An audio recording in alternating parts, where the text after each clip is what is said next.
Antara sebab kenapa orang Malaysia tak boleh tinggal di Sudan.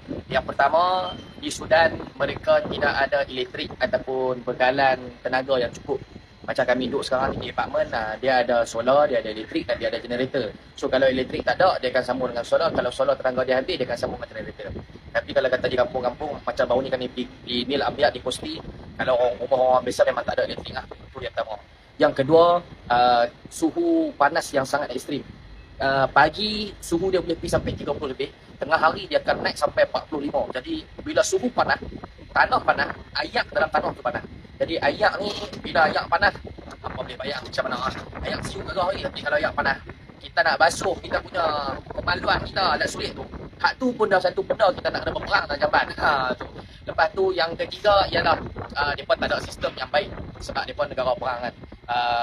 Antaranya pengalaman saya daripada kita airport di Port Sudan nak terbang ke airport Khartoum, boarding pass dah keluar, nombor seat dah ada, tapi dia kata tak boleh terbang pasal apa? Kapal terbang penuh, jam, burn ke tu ya. No, tu satu benda pengalaman yang luar biasa. Lepas tu airport international, boleh cuba bayangkan international airport, shilling tak ada.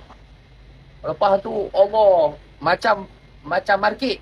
Tu saya bukan kita nak kutuk, tapi itu benda yang realiti yang berlaku di sini. Lepas tu dari sudut makanan, orang Malaysia memang tak hidup sini lah. Pasal apa? Pasal di sini depa makanan harian depa ialah roti. Depa sarapan pagi depa pukul 11. Kita pagi-pagi pukul 6 pagi kita dah ada nasi lemak dah jual gelak-gelak sini dah. Depa sarapan pagi depa pukul 11 pun makan. Makan petang depa, makan tengah hari depa pukul 5 petang. Okay, jadi memang kalau kita orang Malaysia memang tak tahan apa kita. Yang berikutnya di sini, bila kita berada di kawasan negara Arab ataupun lebih kita kata Sudan ni, dia negara Afrika, dia duduk dalam benua Afrika.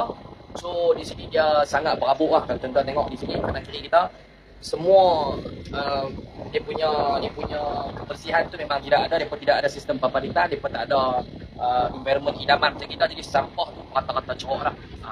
Tapi yang bestnya di Sudan ni, orang dia sangat baik dan mereka ni orang yang wangi. Okay, mereka ni tak busuk, mereka wangi.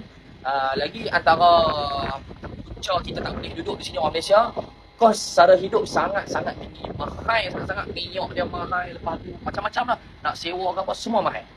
Okay, itu pengalaman kami berada di bumi Sudan, dan juga kita berada di satu negara yang sedang bergolak, yang sedang berlaku peperangan. Jadi kalau hampa rasa video ni bermanfaat untuk apa, boleh share dan like video ni dan komen untuk nak tahu lebih lanjut berkenaan dengan Sudan ataupun negara-negara lain yang saya akan explore lepas ni, insyaAllah.